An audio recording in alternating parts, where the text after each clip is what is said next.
The damage that this COVID war has done is incalculable. Hey, let's not talk about office occupancy rates in America. They're only around 40%. Cities like in New York, 35%. Oh, all those businesses, the dry cleaners, the shoe repair, the hairdressers, happy hours, all gone. And now I'm renting, let's say I have 8 stories of a building. My people don't want to commute an hour and a half anymore. They hated it, going an hour and a half back and forth. I'll work from home 3 days a week. Great.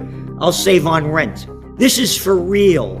Office occupancy rates in New York City, in Chicago, in San Francisco, they're in the toilet. And so are the businesses. Before this happened in 2019, there were for rent signs all over the place. Now look at it. The damage that this has done, the businesses that have been put out of business, I went out of business, now I'm going to come back again? I'm telling you, it's incalculable. The damage that is done, we are in for the worst socioeconomic and geopolitical crisis in modern history. Tell me one brilliant thing the federal government has done in my lifetime, and I'm 75 years old. What have they ever done? They're a bunch of losers. They're freaks. I don't know how people could look up to these clowns. Look at them. As I say, GC's 3Gs, guns, gold, and a getaway plan. But this time there'll be no getaway plan because COVID war, Ukraine war, world war. When all else fails, they take you to war. This economy's failed. It's a joke. $60 billion to Ukraine about now, since February 24th. And the roads are rotting, homeless all over the streets. People can't make ends meet. You see the data that comes out. So for me, the gold prices should be $2,500 an ounce. I'm not making this up when I say it's a crime syndicate. It's rigged. The proof is there. The two things they don't want to happen. They don't want the equity markets to crash, and they don't want gold prices to skyrocket to where they should go, because then the little people will know how bad it is. They don't know how bad it is until the markets crash. Gold prices should have been skyrocketing for the last 3 years because the crisis that we're facing now is unprecedented.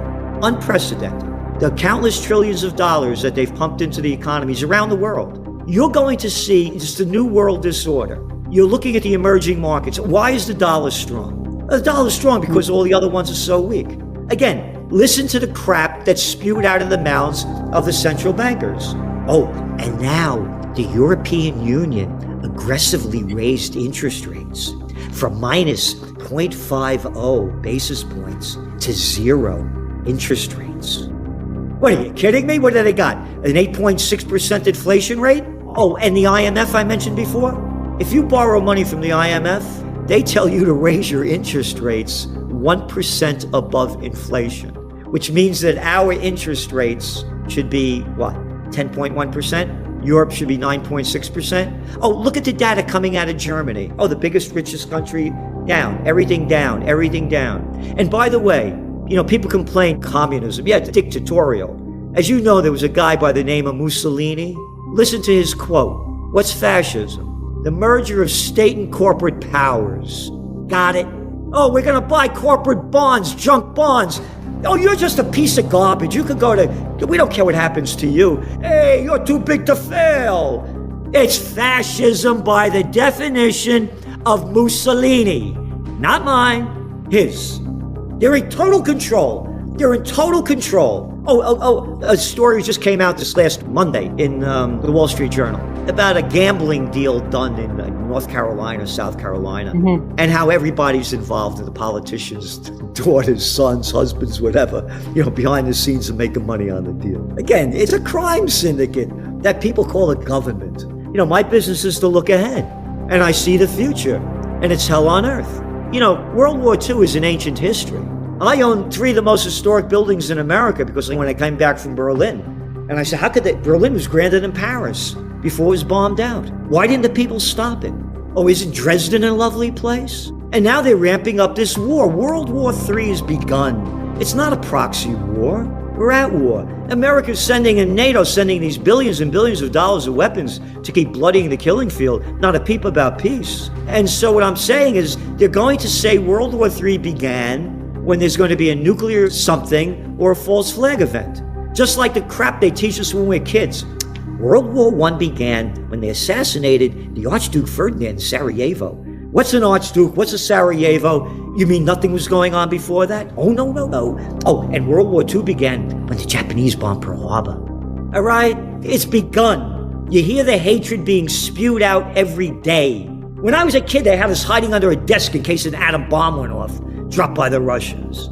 It's the military-industrial complex that Eisenhower warned us about. And to illustrate the idiocy, Pelosi might go to Taiwan. They're doing air raid drills in Taiwan with people kneeling down and putting their hands over their head. You can see the pictures. And 3 weeks ago, they ran a duck and cover drill in New York City where this woman comes out and said, okay, a nuclear explosion has happened. Now don't get excited, I'm going to tell you what to do. Here are the 3 steps. I'm not making this up.